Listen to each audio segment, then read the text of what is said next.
peeps, welcome to today's vlog. Look at all these trade-ins from the weekend. This is a very good thing, but unfortunately, we have some very bad news to share with you about us moving to the new store. We don't want this whole video to be a downer, so we're going to talk about that later. Make sure you stick through, but for now, we got some good stuff, right? Yeah. Yay! First thing, right when we open, trade after trade after trade. After trade after trade. I love it. Famicom games. Nice. They're all different baseball games. Oh. Which I think Yaku might be the name for baseball. Anyway, I'm learning Japanese as we go. Good. Now I'm testing this cute little white, or not white, White? yellow. I was looking at the white parts up here. If you think that's white, I don't want to see your pillow. Yeah, so this is green. This is a green Nintendo Switch OLED. Colton has an excuse. Ariel does not. I do not. I'm supposed to be the art person, but Colton's colorblind, for those that don't know. yes, I mean, you don't have to mention it in every video. Yes, I do. We also had a nice little meeting this morning, didn't we? Yes, yes. Talking about, oh, the store's running good right now. We got to keep it up. And donuts. Yep, we got donuts. We had donuts. And we're going out to dinner tonight. Yes. Having an employee dinner. Yes. And we've been doing a good job. And we're trying to work on getting this kind of stuff all tackled and then keep up with it so that once we do move to the new store, we're not moving a bunch of tubs of things that still need to be cleaned. Yes. But that would be nice. yeah, everyone's doing good so far though. We just got to keep it up, and I think like in a week or two we could probably be done with all this stuff that's just sitting around back here.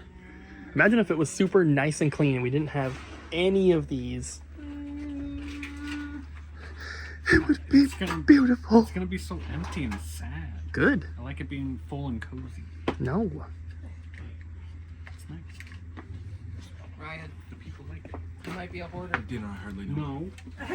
Colton, battery boy. It's me. We're closed. I only have 3 more. You can do those not tomorrow because you don't work tomorrow, right? No, I'm off tomorrow. All right, well, you can do them on Thursday.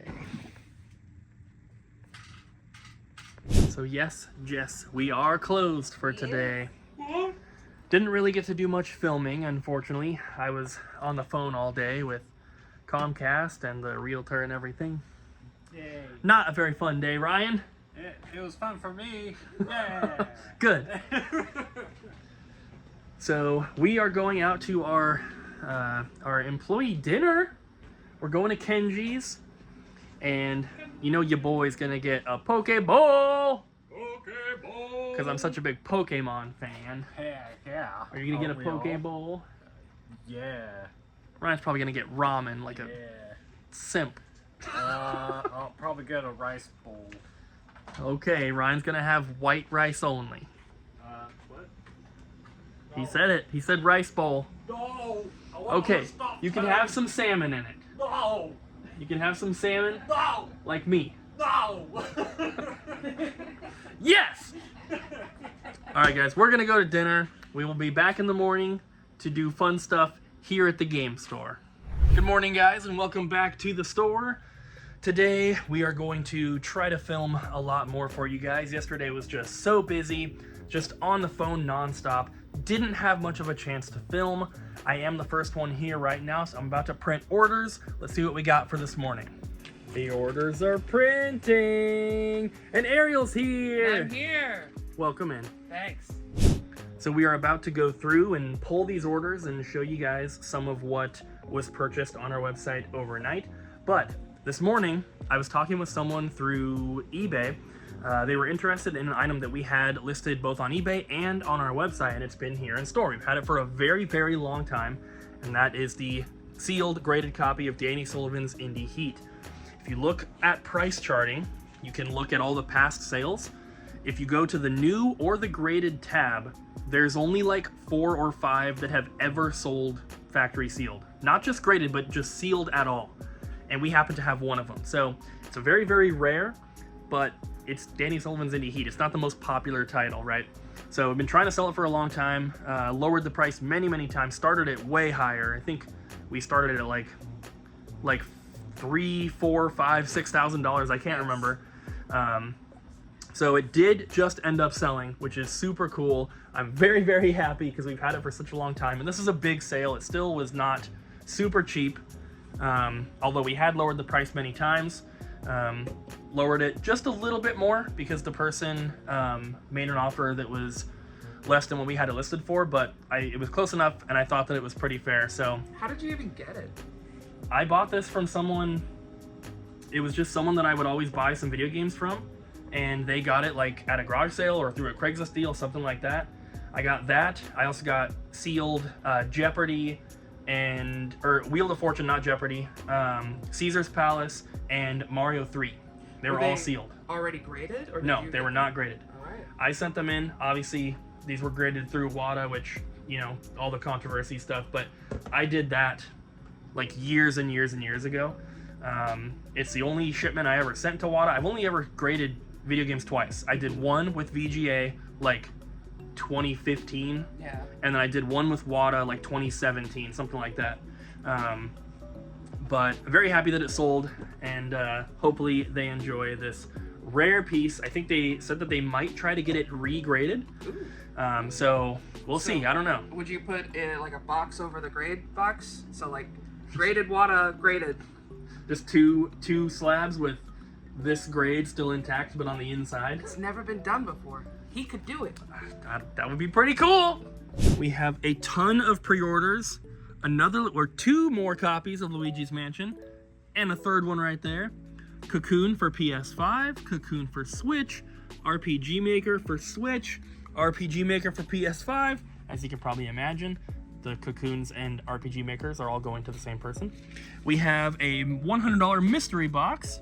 We have manual and Pokemon card and a game. And then we have one Game Boy Color game, 2 NES games. So let's get these things pulled. And of course, the Danny Sullivan's Indy Heat.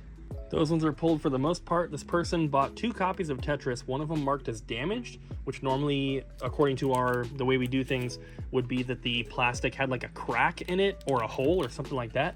We can't find the damaged one though, so Ariel's gonna look for that. I'm gonna move on to the mystery box. It's only $100, but still. They want 360 complete or missing manuals, okay, no loose discs, no sports titles, Halo, Gears of War, Elder Scrolls series. They don't want good games. Cool. That's pretty much all they request. They do want good games. They just want good games. They just have those ones already. Freaking Ariel! Oh my god! So he said as long as it has the case, that's fine. Missing manual is okay. I was gonna pull this one for the mystery box the other day, but it was missing a manual, so I'll give him that one. Castlevania. Ah. Nice. Metal Gear Solid. Can't go wrong with that. Resident Evil 5. Did he say no platinum hits? Well, he didn't say no platinum hits, so we will give him that one. Bobby would appreciate Dynasty Warriors. Crash of the Titans. Yes. And Fable 2 Limited Collector's Edition. Actually has a slipcover. 99% of these that come in do not have it. So here is that final mystery box. We got Perfect Dark, Crash of the Titans, the Fable 2 Limited Edition, Dynasty Warriors, Strike Force, Resident Evil 5, Metal Gear Solid Phantom Pain, and Castlevania. Comes to $115 for the $100 mystery box purchase. I hope you enjoy. Ryan is starting to work on this stuff, and we have a new like procedure that we're trying to follow. It's going to make everything better. So items come out here after we have filmed them and I take photos for social media. Once I sort out the stuff that maybe needs to be resurfaced, I bring the stuff out here that doesn't need to be resurfaced. It either goes down here or on the counter.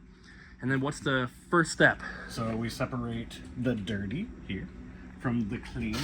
Then we put the clean out right away so it's not in the way of anybody shopping or looking kind of bad on the counter. And then we clean this stuff and also put it out as we finish. Yeah, so before we were maybe cleaning before we were putting stuff away, but it just resulted in like massive piles of stuff here. So now we're sorting it through first, and the stuff that doesn't need to be cleaned gets put away immediately. So then only the stuff that's left needs to actually be cleaned. Makes it look better for the customers, makes it easier for us when we're trying to find stuff that's sold on the website, because normally we have to look through all the crap here, the stuff in the back, the shelves, the glass case. So just putting everything out quicker is better, and it means we can sell stuff faster. Yeah. Right, Ariel? Yeah, but I am curious as to what the peeps would do if you were in our situation.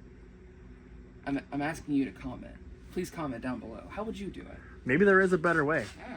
And I think the way we're planning on doing it at the new store is probably the best way, where everything gets cleaned before we even photograph it or film it, but, you know, that has to wait. Yeah. We don't have room to do that here, unfortunately. Or time. So we have to take a break from the normal happy, fun video to talk about something that is extremely disappointing, and I literally feel like I've been punched in the stomach. Like, this is almost the worst possible news we could have about moving our store to our new spot. It's not really my story to tell, so I will give you guys the Cliff Notes, basically. But essentially, the city is telling the property owner of the new building where we're trying to move to that it is not zoned properly to have as much retail space in it as they're trying to do by adding us into there. So apparently it's like one of the only buildings in that area that's not zoned for just basically like commercial retail space. The building was built something like 25 or 30 years ago, and they're saying, the development people are saying, we do have a signed agreement, but this is 30 years ago. They have to try to find a hard copy somewhere in their records. It's not digitized anywhere. And so essentially the city is saying, we're not approving your permit for this. Double Jump cannot move in here. So the absolute best case scenario is that they find this agreement, they submit it to the city, and the city's like, oh, our bad, sorry, go ahead. The realtor said there's probably a 20% chance of that actually happening. What he thinks is more likely, the 80%, is that whether they do find that paper or not, whether the city, if they don't find it, or if they do find it but the city doesn't care, then the next option is to like rezone the building, which can take a year. And that's really gonna suck, because we have made all these plans already, and it's completely out of our control. It's completely out of the property owner's control. It's the city that is kind of screwing everyone over, and they just don't care, and they're like the slowest thing ever. So we have purchased all of our glass cases, we purchased shelving, we have purchased other type of shelving units, we've purchased vinyl racks and the arcade machines and the bases for the glass cases and the slat wall and all this stuff. We have already purchased all that. The landlord has already put well over $100,000 into rehabbing that place specifically for us to our specifications, and now everything is at a standstill. It's completely out of our control. I'm very sorry for, like, obviously it's not something that I could have changed, but I wish that we would have just like not announced it and waited until we were a little bit closer. But everyone, the contractors, the owner of the property, his lawyers, the realtor, myself, everyone here, we were all basically blindsided by this. Everyone thought, there's no issues here, everything's going to go off without a hitch, and then something like this happens. And according to the realtor, this is a very rare thing to happen. So we're just like extremely unfortunate, and that's just where we are right now. So as of right now, it's business as usual here at Double Jump. We are not moving to our new store, at least not anytime soon. Of course, when we do have an update, we will let you guys know.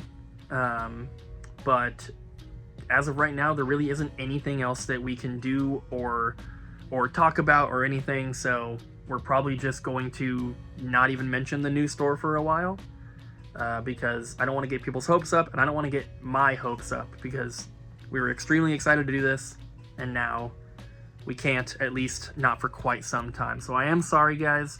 Wish we would have announced it later on, but that's just kind of how it is. That's enough with the sad stuff, guys. Let's get back to some fun things. This is the binder that I showed you guys. We got the little pages for it, and these are the home printed covers from my Nintendo that we're going to be offering.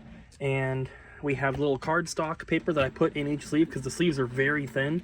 The first two are blank because this is going to be Paper Mario, this is going to be Mario RPG, but then we have the artworks in here. And right now, there's really only like one of each, because that's just all that I really had printed. But I am currently printing the rest of them.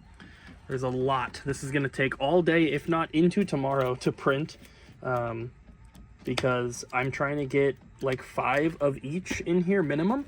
The Paper Mario and Mario RPG, I'm printing 10 of each because I know that those are going to sell probably a little bit quicker. Got the Photoshop document here. I've got them all in here, and I printed them, and probably gonna have to replace the paper a couple times because it's a lot. But there's 8 different Octopath Traveler ones. There are 16 different Octopath Traveler 2 ones. The Tokyo Mirage Sessions, there's like 3 or 4 or 5. Most of them have 2 to 3. Final Fantasy's by itself. Astral Chain has 2. Marvel has 2. These Fire Emblem ones have like 6. And Xenoblade has 2. Disgaea has 4. There's just so many. But it's going to be really awesome when they're done. I'm also thinking about putting up an eBay listing. One of those ones where it's got the drop-down menu and you can select what you want. Just have all the covers available with a case. And going to have to figure out how much it'll be. Because if we're doing $3 with the case that's in store, if we're going to ship them, it's going to have to be plus shipping and then, you know, plus eBay fees. We want to try to make the same amount, at least roughly. So I don't know, we'll figure it out, but I'm really loving this, and we're probably going to end up putting this out before we move to the new store, just because who knows when that'll be, and it'd be cool to have these available now. I just did this big amiibo trade in here. Lots of awesome stuff. Love seeing pre-owned amiibo come in because we don't get them super often. And that's what we currently have. Looks like Ariel also worked on a trade. Guess what I did? Bought some Wii games. I bought 74 Wii games. Whoa. Yeah, this isn't even all of it. Nope. I handed off a stack to Ryan, tagging all of these. You know? Yogi Bear for the Wii. Yeah, that's $12. I've never seen that one. Yeah. I might need to take that one home with me. We actually hadn't had it in the system before, so that was interesting. Nothing like too crazy, but no, like all it's nice to get big collections. Yeah, but like, where are we gonna put it? The whole time as I'm entering this, I'm just like, where are we gonna put it? Beep. Where are we gonna put it? That's a good question, because if we come out here, there isn't really much room. You can maybe fit a couple in here. I don't know. We'll have to make room. Make room. Jess! Back. So quite a few people have been asking us to show exactly how we clean our cases, because our cases are usually super, super nice. So Ryan's got a game here. He's gonna be cleaning. Look at all that gunk and disgustingness. So let's show you guys how he does it. Step number 1, we get our little plastic protector thing. And this is just a piece of a DVD case that we cut up. Yeah, it was already like broken, so we just cut it to size and now we use it. So when we clean, if liquid gets in there, it's not going on the artwork, it's just going on this, and we can pull it out and it kind of pulls out the liquid that got underneath. And it also prevents us from pushing the artwork through the little holes. Yes. Like the little, yeah. There's holes in the case where it holds the manual. Yeah, this part right here, there's little holes underneath.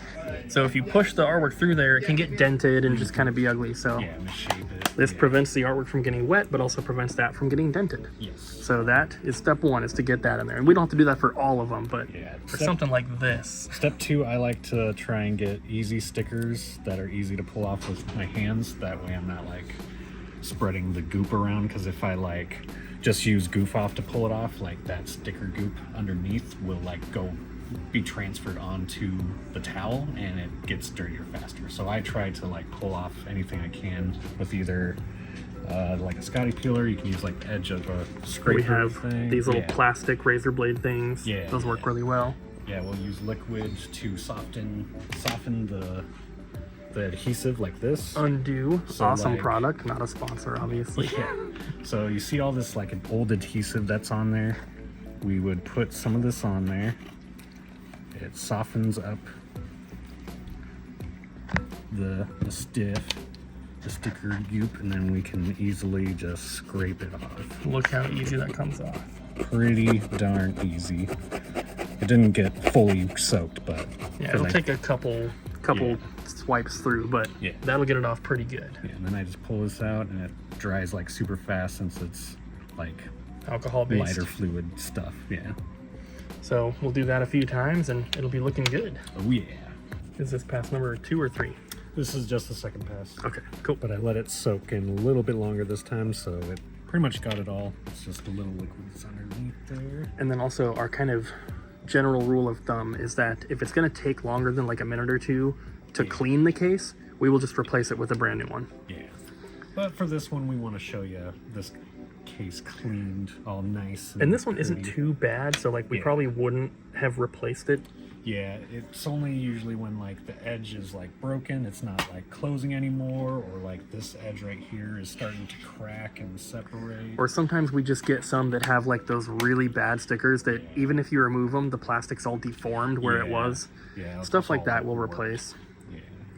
But yeah, this one's looking pretty good up here. Just a little more up tension there, and I haven't done this yet. So this is the main thing we use to get sticker residue and stuff off. It works really awesome. And then can you grab the Goof Off as well? We use Goof Off to clean almost everything, but this is the one that we use. They used to have like these wipes that would, so you didn't need a rag like that. They would come in like a bottle of wipes, but they discontinued those. So now we just use this. Make sure you get the household surface safe ones because they do make different versions, and if you get the more heavy duty one that's like a paint stripper basically, it can melt plastic. Yes. So don't use that. Make sure you get this one. It's very bad. That's pretty much all we use. So this will be squirted onto the rag and that would be used to clean off the rest of the case here. Yep. Just like that. You see that sticker residue there from an old tag? Slowly goes away. See that? It just comes right off. Oh, I missed that spot.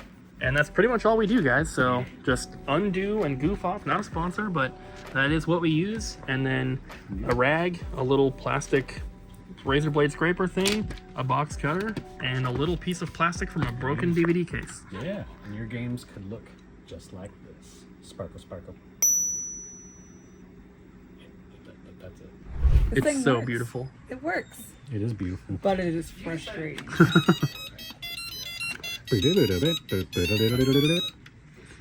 Okay. Pac Man can only eat the pellets where his mouth is facing open, and he does not change when you change direction. Yeah, no, he just Stays fixed one way. I found this at the outlet. So cool though. It is cool. It's hard. Good at this game. And at what, 89 cents a pound, this thing costs like $1.20. And there's a pro mode switch. We're all doing amateur because it's hard, but there's pro mode. Oh. good luck, Ryan. Does it just change on the fly? I don't know. It's so cool though. It is cool. Well, we're about to close in 6 minutes and it's still going and it's only on Octopath Traveler 2. Look at all those. Oh my god, and all these. We still have a lot to go. You can see it's got to finish Octopath Traveler 2, then it has Paper Mario, Splatoon, Mario RPG, Tokyo Mirage Sessions has 4 of them in there. And then we're skipping Trials of Mana because that's a double-sided one. I'll do that later. Triangle Strategy, and then Xenoblade. There are 5 different ones in there, I think. So we're getting close to the end. We're definitely over halfway, but it's probably got some time left. So they'll be done tomorrow. That's it for today, guys. Colton came in to say hello. Hi. He wore his Pizza Planet shirt for you. Look at that shirt! It's Pizza Planet shirt! I like a shirt! I like Great. shirt. That's cool. All right, we'll see you tomorrow. Bye.